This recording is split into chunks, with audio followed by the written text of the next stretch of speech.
नमस्ते, मेरो नाम चाहिँ गौतम भट्टी। मैले एउटा नयाँ क्लास सुरु गरेको छु जसको नाम छ GB sales and marketing academy. यहाँभित्र चाहिँ हामीले के गर्छौँ त भन्दाखेरि सेल्स एन्ड मार्केटिङ सम्बन्धी धेरै कुराहरूको जानकारी लिन्छौँ। सेल्स एन्ड मार्केटिङ के हो, त्यहाँभित्र के हुन्छ, कामहरू कसरी गर्ने, के गर्ने भन्ने विषयमा चाहिँ हामीले यसमा विस्तृत रूपमा बुझ्न खोज्नेछौँ। अब यहाँनिर चाहिँ मैले पहिलो पेजमा देखाएको छु। यो म भइहाल्यो, मेरो फोटो भइहाल्यो। यसमा चाहिँ मेरो इन्ट्रोडक्सन मैले यहाँ दिएको छु। ओभरअल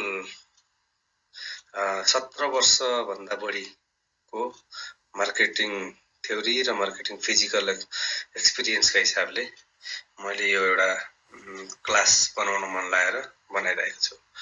यसमा चाहिँ के छ भने मैले जति पनि आफूले सिकेको छु नि 17 वर्षदेखि 18 वर्षदेखि, त्यो कुराहरू चाहिँ कतिपय आफूले स्टडी गरेर, कतिपय आफूभन्दा सिनियरबाट, कतिपय चाहिँ पढेको हिसाबले र कतिपय चाहिँ भोगेको हिसाबले जति पनि सिकेको छु त्यसलाई सिरियल्ली पोस्ट वाइज प्र्याक्टिकल्ली पनि मैले त्यसै गरी चाहिँ अगाडि बढाएको छु आफ्नो मार्केटिङको करियरलाई। र त्यसै गरी चाहिँ मैले यसलाई अगाडि लान खोजिरहेको छु ताकि मैले सिकेका कुराहरू चाहिँ तपाईहरुले पनि अलि चाँडो सिक्नुहुनेछ भन्ने चाहिँ आशा लिएको छु। अब यो सर्टकट भिडियो क्लास बनाउँदै गर्दाखेरि कतिपय कुराहरू छुट्न सक्छ, कतिपय कुराहरू चाहिँ नपुग्न सक्छ र कतिपय कुराहरू चाहिँ अधुरो हुन सक्छ। र यति सानो एउटा भिडियोबाट धेरै कुराहरू सम्झाउन नसकिएला, तर केही बुदाहरूलाई चाहिँ मैले लिएर तपाईहरु सामु चाहिँ तपाईहरुलाई केही कुराहरू चाहिँ सुने जस्ता, बुझे जस्ता, गरिरहेको जस्ता हैन, र कतिपय कुराहरू चाहिँ ठिकै हो, यो चाहिँ आज है यसरी गर्नुपर्ने रहेछ, अथवा यस्तो गर्यो भने चाहिँ हुने रहेछ, अथवा यो चाहिँ हामीले जान्नु पर्ने रहेछ भन्ने खालका कुराहरू चाहिँ तपाईहरुले जुन सुन्न बुझ्न सक्नुहुनेछ। यहाँबाट फाइदा भएछ भने चाहिँ शेयर गरिदिनु होला, अरूलाई पनि भनिदिनु होला। अब फाइदा भएन छ भने चाहिँ तपाईहरुले आफ्ना जिज्ञासाहरू पनि तल राख्न सक्नुहुनेछ। यो चाहिँ टिकटकको जीएस सेल्स मार्केटिङ एकाडेमी, युट्युबबाट GS sales and marketing academy र फेसबुक पेज गौतम बोगटीबाट चाहिँ तपाईहरुले यसलाई हेर्न सक्नुहुनेछ र सुन्न पनि सक्नुहुनेछ। मेरो इन्ट्रोडक्सन मैले यति बोल्दै गर्दाखेरि सायद तपाईहरुले यहाँ हेरि पनि सक्नुभयो होला। एक्सपिरियन्सको हिसाबले जाँदाखेरि चाहिँ सबैभन्दा तलको जुनियर लेभल डीएसआर को लेभलबाट मैले काम सुरु गर्दै गर्दाखेरि त्यहाँबाट स्टेप अप हुँदै गएर चाहिँ अहिले रिजनल सेल्स म्यानेजरको रूपमा चाहिँ काम गरिरहेको छु। सिक्स पिल्ला कम्पनी, नेपाल पास्ता फुड्सको सिक्स पिल्ला कम्पनीमा चाहिँ म अहिले आबद्ध छु र काम गरि पनि रहेको छु। तपाईहरुले यो मेरो बायो पनि हेर्नु होला, मेरो अरु पनि कुराहरुबाट तपाईहरुले मलाई फलो गर्न सक्नुहुनेछ।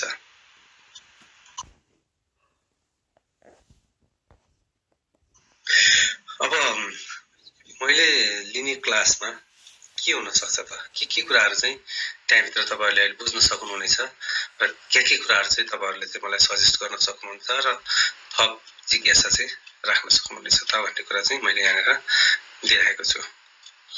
अब यसमा के छ भने सबैभन्दा पहिला चाहिँ ट्रेनिङका कुराहरुमा चाहिँ मैले फिजिकल्ली त अहिले भन्न नसकौँला, तपाईहरु आफैले व्यवहारिकतामा उतार्ने हो, तर थ्योरिटिकल्ली के कुराहरुमा चाहिँ मैले तपाईहरुसँग शेयर गर्ने छु।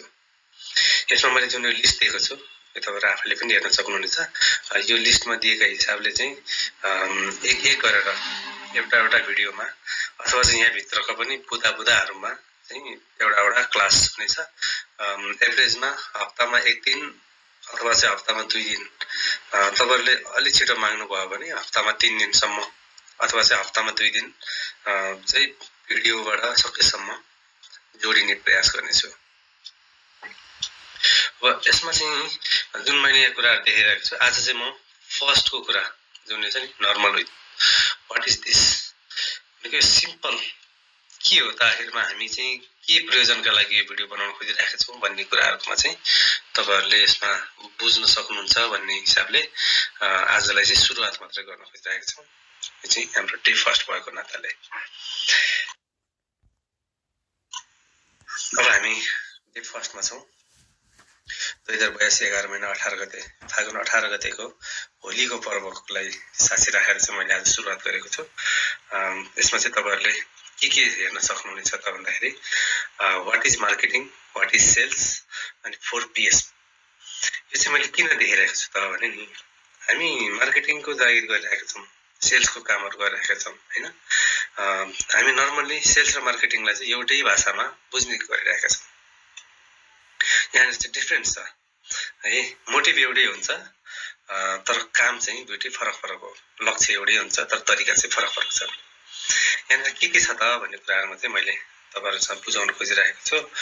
यसलाई चाहिँ अलिकति थोरै ध्यान दिएर हेर्दिनु होला। अब फर्स्टमा म जान्छु सेल्स एन्ड मार्केटिङ प्रोसेसमा के हुन्छ त। मैले यहाँ दुईटा चित्रहरु राखिरहेको छु है। फर्स्टको चित्रमा चाहिँ के छ त सेल्सको विषयमा छ अनि सेकेन्डको विषय चाहिँ मार्केटिङको विषयमा छ। म सामान्य अहिले त एकदम सिम्पल तरिकाले मात्र भन्छु। डिटेलमा तपाईहरुलाई बुझ्न चाहनुहुन्छ अथवा चाहिँ चासो लाग्छ अथवा चाहिँ चाहिन्छ भने तपाईहरुले मसँग सम्पर्क गर्न सक्नुहुन्छ। मेरो नम्बर पनि त्यही छ। यही तल भिडियोमा चाहिँ भिडियोको लिंकमा चाहिँ तल नम्बरहरु छ, सबै कुरा छ। हाम्रो फिजिकल क्लास पनि सुरु गर्दैछौँ हामीले। त्यसमा पनि तपाईहरुले जोइन गर्न सक्नुहुन्छ यदि इन्ट्रेस्टेड हुनुहुन्छ भने। अब फर्स्टको सेल्स भनेको के हो र मार्केटिङ भनेको के हो? हामी सेल्स र मार्केटिङलाई एउटैमा जोडेर राख्दाखेरि हामी सुन्दाखेरि एउटै सुन्दछौँ अथवा बुझ्दाखेरि एउटै बुझ्दछौँ, तर त्यस्तो होइन। सेल्स भनेको चाहिँ सामान बेचबिखन, सामानलाई चाहिँ बेचेर क्याश रूपान्तरण गर्ने, चाहिएको चीजहरु चाहिँ हामीले ठाउँ ठाउँमा पुर्याउने हैन। कसैलाई सामानहरु कहाँनेर के चाहिन्छ भन्ने कुराहरु चाहिँ पुर्याउने र प्रोडक्ट सर्भिसहरु दिने अथवा चाहिँ अरु जुनसुकै पनि सर्भिसहरु चाहिँ बेच्नु, क्याश कन्भर्ट गर्नु भनेको चाहिँ सेल्स हो। भने मार्केटिङ भनेको चाहिँ त्यो सेल्स गर्नको लागि सहज बनाउने वातावरण क्रिएट गर्नको लागि चाहिँ गरिने क्रियाकलापहरु हुन्। सेल्स गर्नको लागि चाहिँ त्यो सेल्स सहज गर्नको लागि गरिने क्रियाकलाप चाहिँ मार्केटिङ भयो। भने मार्केटिङको सहायताले चाहिँ मान्छेहरुले धेरैले चिन्छन्, धेरैले सुन्छन् हैन, धेरैले त्यसको बारेमा थाहा पाउँछन् अनि त्यसपछि किन्छन्। भनेपछि त्यो किन्नु र बेच्नु चाहिँ सेल्स हो। भने त्यसको बारेमा चाहिँ जानकारी गराउनु, समाजमा पब्लिकली जानकारी गराउनु चाहिँ मार्केटिङ हो।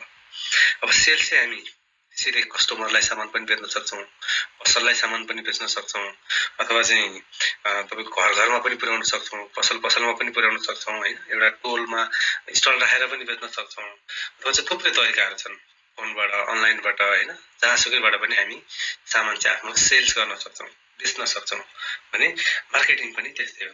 हामी त्यो सामान बेच्नको लागि चाहिँ के गर्यो भने मेरो सामान बिक्छ त, अथवा चाहिँ यो सामान बेच्नलाई के स्ट्र्याटेजी गर्ने, के गरी चाहिँ मान्छेलाई बुझाउने अथवा चाहिँ के गरी चाहिँ मान्छेलाई देखाउने सकेसम्म बढी, कसरी चाहिँ त्यसलाई प्रचार प्रसार गर्ने, कसरी चाहिँ त्यसलाई चाहिँ पब्लिकली सबैको ध्यान आकर्षण गराउने भन्ने कुराहरुमा ध्यान दिने, चासो दिने र एक्टिभिटीहरु क्रियाकलापहरु गर्ने भनेको चाहिँ मार्केटिङको पार्ट हो है त।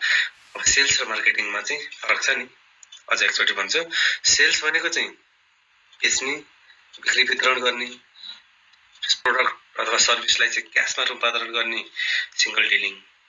अनि मार्केटिङ भनेको चाहिँ त्यो सेल्स गर्नको लागि सहज, त्यो सेल्स सहजताका लागि गरिने क्रियाकलापहरु, एक्टिभिटीहरु चाहिँ मार्केटिङ हो है त।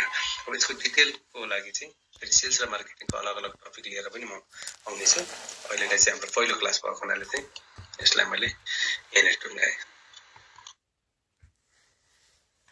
सेल्स र मार्केटिङको चाहिँ साइकल कस्तो हुन्छ त? अघि त भने मैले सेल्स भनेको चाहिँ बेचबिखन हो, बेच्ने हो, क्याश कन्भर्ट गर्ने हो। भने मार्केटिङ चाहिँ त्यो क्याश कन्भर्ट गर्नको लागि अथवा आफ्नो प्रोडक्ट बेच्नको लागि चाहिँ सहज बनाउने क्रियाकलापहरु हो। त्यो कसरी प्रोसेस हुन्छ त भन्दाखेरि चाहिँ हामीले सबैभन्दा पहिला चाहिँ के हुन्छ सेल्समा भने हामीले सम्भावना देख्छौं। सम्भावना देखेपछि चाहिँ त्यसको योग्यता हैन, कहाँनिर छ, के हुन्छ त भनेर हामी जुन त्यसको रिसर्च गर्दै जान्छौं, अनुसन्धान गर्दै गएपछि चाहिँ त्यसको एकदम पिच ठाउँ, एकदम समतल अब चाहिँ हिँड्छ है अथवा अब चाहिँ जान सक्छ है भन्ने टाइपको हामीले जुन पत्ता लगाइसकेपछि चाहिँ त्यसलाई चाहिँ एकदमै आइपर्ने समस्याहरू अथवा आइपर्ने अप्ठ्याराहरूलाई चाहिँ केलाउँदै अथवा त्यसलाई चाहिँ हामीले सम्हाल्दै त्यसको सामना गर्दै हामी अगाडि बढ्छौँ र त्यो प्रोडक्ट हामीले कन्ज्युमर कहाँसम्म पुर्याउँछौँ। कन्ज्युमर र कस्टमर पनि फरक पार्छ। म त्यो अर्को भिडियोमा तपाईँहरूलाई सम्झाउनेछु। र मार्केटिङमा चाहिँ के छ त भने त्यो सेल्स गर्नको लागि यो जति पनि चिजहरू छ नि यो चिजहरू सबै गर्नको लागि फाइनलसम्म पुग्नको लागि चाहिँ गरिने तयारीका प्रोसेसहरू पनि मार्केटिङ भनेको चाहिँ अघि पनि मैले भने त्यो सेल्स गर्नको लागि आफ्नो प्रोडक्टहरू चिनाउनको लागि गरिने तयारी जति पनि छ नि हो त्यो तयारीहरू चाहिँ जति पनि छ त्यो चाहिँ मार्केटिङ हो है। अब मार्केटिङमा चाहिँ के हुन्छ त सबभन्दा पहिला प्लानिङ गरिन्छ। प्लानिङमा प्लानिङ यो जति पनि टपिकहरू छ नि टपिकहरूको मैले अलग अलग डिस्क्रिप्सन गर्छु अर्को भिडियोमा। तर यहाँनिर चाहिँ मैले तपाईँलाई सठिक बताउन के चाहन्छु त भने प्लानिङ गर्छौँ। त्यसपछि त्यो कसरी चलाउने त भनेर चाहिँ क्याम्पेन सेटअप गर्छौँ। कहाँनिर चलाउने भनेर त्यो क्याम्पेनहरू सेटअप गर्छौँ। त्यसपछि चाहिँ एकाउन्ट बेसबाट चाहिँ हामीले त्यसलाई ट्र्याकिङ गर्छौँ, सेलिङ गर्छौँ हैन। अनि त्यसपछि चाहिँ हामी त्यसलाई बनाएको जुन प्लानिङहरू छन् तिनीहरूलाई चाहिँ हामी कार्यान्वयनमा जान्छौँ। अब लिखित कागजमा हामीले प्लान गर्छौँ, अब यस्तो गर्छौँ है, अब यस्तो गर्ने अथवा आज यस्तो गर्ने भोलि यस्तो गर्ने, यो पछि यो गर्ने त्यो पछि त्यो गर्ने भनेर हामीले जुन प्लानिङहरू गरिरहेका हुन्छौँ त्यसपछि हामी त्यसलाई इम्प्लिमेन्टेसनमा जान्छौँ। अब त्यसलाई चाहिँ कार्यान्वयनतिर जान्छौँ प्र्याक्टिकल्ली हैन। त्यसलाई कार्यान्वयनमा गइसकेपछि के गर्छौँ कामहरू हामी जुन गरिसक्छौँ त्यो काम गरिसकेको रिजल्ट के आयो त त्यसको पोजिटिभ आयो नेगेटिभ आयो सुधार्नु पर्ने छ अथवा चाहिँ त्यसलाई अझै रणनीतिक तरिकाले अगाडि लानुपर्ने छ के गर्नुपर्छ त्यसको हामीले सही रिपोर्टिङ गर्छौँ। रिपोर्टिङ गरिसकेपछि हामीले के गर्छौँ त्यसको एनालाइसिस गर्छौँ। त्यहाँभन्दा माथिको जुन पार्ट छ त्यसले चाहिँ एनालाइसिस गर्छ। अब यसलाई यो तरिकाले भन्दा अथवा यो तरिकाले लगाउँ अथवा चाहिँ यसलाई यो सुधारौँ अथवा चाहिँ यसलाई अलिकति अगाडि बढाउँ अथवा चाहिँ यसलाई पछाडि पारौँ अर्कोलाई अगाडि सारौँ जति पनि एनालाइसिसका पार्टहरू छन् ती सबै एनालाइसिस विश्लेषण मूल्याङ्कन भन्छ नि विश्लेषण गर्ने कामहरू चाहिँ यसले गर्छ। र विश्लेषण गरिसकेपछि अधिकतम सुधारका लागि भनेको त्यहाँभन्दा पनि अझै बढी बेटर कसरी गर्न सकिन्छ त भन्ने सुधारका लागि चाहिँ नि हामीले अप्टिमाइजेसन गर्छौँ मार्केटिङको प्रोसेसमा। जब मार्केटिङको प्रोसेसमा अप्टिमाइजेसन गरिसकेपछि त्यसलाई सर्वोत्कृष्ट अब कसरी बनाउने त तलबाट हामी चाहिँ गर्दै गयौँ लिखित गर्दै गएपछि त्यसलाई चाहिँ कार्यान्वयनमा लाँदै गर्दाखेरि त्यसको एनालाइसिस गर्दै गर्दाखेरि अब त्यसलाई अब यहाँभन्दा बेटर कसरी बनाउन सकिन्छ त भन्ने कुराको निचोड आइसक्छ र त्यसलाई हामीले फेरि लागू गर्न सक्छौँ। अनि यो चाहिँ मार्केटिङको प्रोसेस हुन्छ। जब हामी यो पोइन्टमा पुग्छौँ नि त्यसपछि हामी के गर्छौँ सेल्स गर्न सजिलो हुन्छ। हामी सहजताका लागि मात्रै सेल्स गर्ने होइन त, हामी कामका लागि गरिरहेका छौँ, हामी रोजीरोटीको लागि गरिरहेका छौँ, हामी चाहिँ अरू जुनसुकै पनि चिजका लागि गरिरहेका छौँ, सर्भिस प्रोभाइड गरिरहेका छौँ भने यो सहज होस् भनेर यो आफ्नो सामान बिकोस् भनेर अथवा चाहिँ आफ्नो सर्भिस बिकोस् भनेर गरिने जति पनि क्रियाकलापहरू छन् यी चाहिँ मार्केटिङ है त। अब हामी सेकेन्ड पोइन्टमा जान्छौँ। यसमा के छ त भने 4P प्लान छ है त। जति यो चाहिँ मार्केटिङभित्रको पार्ट हो के छन् भने मैले भने अघि जति पनि सेल्स छ सेल्स भनेको चाहिँ अटोमेटिकल्ली हुने चिज हो, त्यो सर्भिस मात्रै हो जाने हो पुर्याउन। तर सेल्स गर्नको लागि गरिने क्रियाकलापहरूमा चाहिँ सबैभन्दा बढी ध्यान दिनुपर्ने हुन्छ र त्यसको लागि चाहिँ यहाँ सामान्य एउटा फर्स्ट स्टेपको चार्ट छ। मैले यहाँ के बुझाउनु खोजेँ त भन्दाखेरि चाहिँ सबैभन्दा पहिला चाहिँ के चाहियो त प्रोडक्ट चाहियो हैन। प्रोडक्ट चाहिँ छ त्यसपछि हामीले त्यसलाई के गर्नु पर्यो प्लेस गर्नु पर्यो, placement right product right placement भनेको प्रोडक्ट भएपछि हामी त्यसलाई बजारमा लान्छौँ, कुनै ठाउँमा लान्छौँ, पसलमा लान्छौँ, चोकमा लान्छौँ हैन अथवा चाहिँ अनलाइनबाट हाल्छौँ अथवा जहाँसुकैबाट गरे पनि त्यसलाई हामी एउटा ठाउँ दिन्छौँ त्यो सामानलाई। अनि त्यो ठाउँ दिइसकेपछि त्यहाँबाट निकाल्नको लागि हामी के गर्छौँ प्रमोसन गर्छौँ मार्केटिङ। त्यसलाई एड गर्नुपर्ने हो कि देखाउनु पर्ने हो कि डिस्प्ले गर्नुपर्ने हो कि हैन त्यसको बारेमा भन्नुपर्ने हो कि क्याम्पेन राख्नुपर्ने हो कि तपाईँको अवेरनेस राख्नुपर्ने हो कि के गर्नुपर्ने हो हरेक कुराहरू चाहिँ हामीले के गर्छौँ प्रमोसन गर्छौँ। र त्यसको प्राइस हुन्छ त्यो प्राइस फिक्स हुन्छ। प्राइसमा चाहिँ फेरि डिफल्ट के छ भने कस्ट एनालाइसिसका हिसाबले चाहिँ त्यसको एमआरपी कति राख्ने, त्यसको त्यो रेट कति राख्ने, त्यसलाई चाहिँ कति डिस्काउन्ट दिने, कति के गर्ने भन्ने कुराहरू चाहिँ यो प्राइसमा फ्याक्टर हुन्छ। यो 4P भनेको चाहिँ 4वटा P प्रोडक्ट प्लेस प्रमोसन र प्राइस। प्रोडक्ट प्लेस प्रमोसन र प्राइस यी सबै कुराहरूको तालमेल मिल्यो भने यी सबै कुराहरूको चाहिँ योजना सही तरिकाले मिल्यो भने त्यसपछि के हुन्छ त भने सेल्स गर्न सजिलो हुन्छ र मार्केटिङको कुराहरू चाहिँ पनि बुझिन्छ। अहिलेलाई चाहिँ म तपाईहरुसँग यति एउटा टपिकबाट चाहिँ बिताउन चाहे। नेक्स्टमा चाहिँ हाम्रो DSR लेभलको कोर्स हुन्छ।